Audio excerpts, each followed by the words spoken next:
Very very good morning my dear friends. आपका दोस्त Sanjay Chopra, financial consultant and a life coach. दोस्तों, जब भी मैं मार्केट में जाता हूँ, लोगों से मिलता हूँ, अलग अलग प्रकार के लोगों के विचार होते हैं, इमोशंस होते हैं अपनी लाइफ की प्रॉब्लम्स को लेके। लेकिन जब मनी की बात करता हूँ मैं, है ना, तो मैं इनसे एक ही बात पूछता हूँ, सर आपका प्राइमरी मोटिव क्या है वो काम करने के लिए? जो आप सुबह तैयार होकर अपने ऑफिस में आ रहे हो, या अपने बिजनेस हाउस में जा रहे हो, या अपनी शॉप में जा रहे हो, तो उसका प्राइमरी मोटिव क्या है? तो एक ही बात निकल के आती है, संजय हम जो सुबह अपनी शॉप पे आते हैं या अपने जॉब में जाते हैं, तो मेरा जो जो डोमिनेटिंग जो मेरा एरिया है वो एक ही money, money in the bank. मैं अगर एम्प्लॉई हूँ तो मैं 30 दिन काम कर रहा हूँ, तो पहली तारीख को मुझे मेरी सैलरी आती है। या मैं अगर पेंशनर हूँ तो मुझे एक पेंशन आती है तो पहली तारीख को, जिससे मेरे मेरे बच्चों का एजुकेशन, है ना, मेरे ईएमआईज, या अगर मैं पेंशनर हूँ तो मेरी जो 60 ईयर्स के बाद की जो जर्नी है ना, मैं और मेरी पत्नी, क्योंकि आजकल तो ज़्यादातर आपने देखा होगा कि न्यूक्लियर फैमिलीज़ हो गई हैं, बच्चे कहीं हैं, है ना, बेटियां शादी होके अपने अपने घर चली गई हैं, हस्बैंड वाइफ, है ना, यही रह जाते हैं। तो जो पेंशन होती है वो एक लाइफ सपोर्ट देती है आदमी को, है ना, जिससे कि उसके जो भी है एक स्टैंडर्ड ऑफ लिविंग उसका बरकरार है। तो मैं जब भी लोगों से इस बात को पूछता हूँ, तो मनी तो निकल के आता है। Money is a very dominating factor in our life.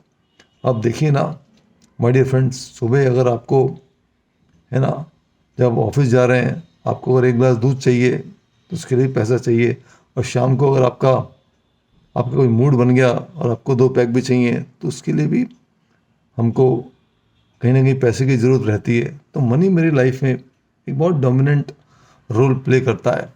तो इसको मैंने अगर डीपली समझ लिया, मनी की एक साइंस भी है और एक आर्ट भी है। अगर मैंने इसको इसकी मेरे को डीप अंडरस्टैंडिंग हो गई, क्योंकि माय डियर फ्रेंड, जब भी पैसे की बात आती है तो आपके आपके विचार में, आपके जहन में कैसी फीलिंग आती है ना? क्योंकि मनी एक टिंगलिंग वर्ड है, मेरे लाइफ के हर एस्पेक्ट को कहीं ना कहीं, है ना, गवर्न कर रहा है। अगर मैंने इसकी इसकी साइंस को और इसकी आर्ट को अच्छी तरह समझ लिया, तो मुझे अपनी लाइफ के डिसीजंस लेने में, अपनी लाइफ को और ज़्यादा वैल्यूएबल बनाने में, और ज़्यादा काम, कंपोज्ड और कॉन्फिडेंट बनाने में पैसा मेरा साथी, है ना, बन के रहेगा, एक मेरा दोस्त बन के रहेगा। क्योंकि मैंने उसको समझा है, मेरा पैसे के साथ एक रोमांस रहेगा।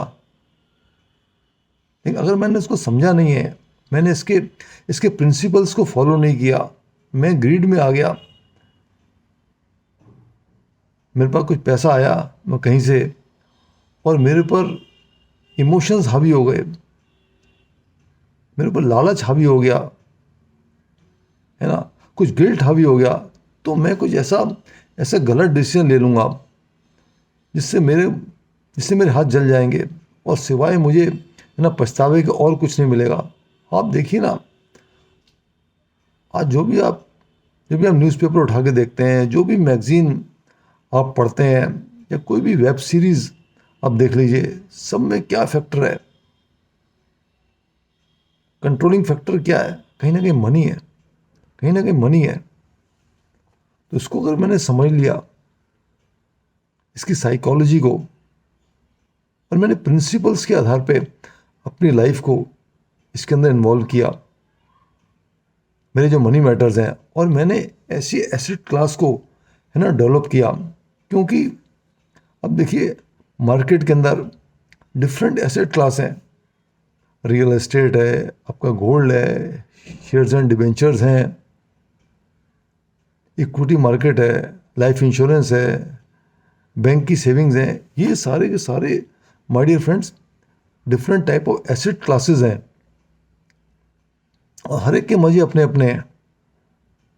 अपने टाइम में हर एसेट क्लास अपना बेनिफिट देता है, लेकिन एक एक स्टेइंग टाइम उसके अंदर होना चाहिए। आप उसके अंदर